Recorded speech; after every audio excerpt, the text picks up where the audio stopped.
Hello સખીઓ, જય શ્રી કૃષ્ણ. ધનશ્રી બ્યુટીકમાં આપનું સ્વાગત છે. ઘણીવાર આપણે આવી સિલ્ક જેવી કાપડની કુર્તી બનાવતા હોઈએ તો આમાં અસ્તર છે એ કમ્પલસરી થઈ જાય છે. ત્યારે આપણે અસ્તર નાખવાનું હોય ત્યારે અસ્તર ફિટિંગ કરતે બહુ પ્રોબ્લેમ થાય. અસ્તર ફિટિંગ કર્યા પછી જ રાઈટ સાઈડ જોઈને ત્યારે ઘણીવાર આવી રીતે આમ ક્રીઝ આવતી હોય છે. તો એના માટે મેં આ કુર્તી છે એ કટ કરી લીધી છે. અને જ્યારે આપણે અસ્તર આરે જ્યારે ફેબ્રિકને અટેચ કરવાનું હોય ત્યારે આ રીતે પિન લગાવી અને અહીંયા સિલાઈ લગાવતા જઈએ. આ રીતે તમે કરી શકો તો એક પણ ક્રીઝ આવશે નહીં.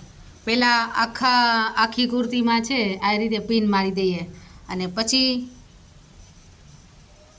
અહીંયા સિલાઈ લગાવીએ તો એક પણ ક્રીઝ ન આવે અને કામ છે તે ફટાફટ થાય. Thank you. Subscribe, like and share.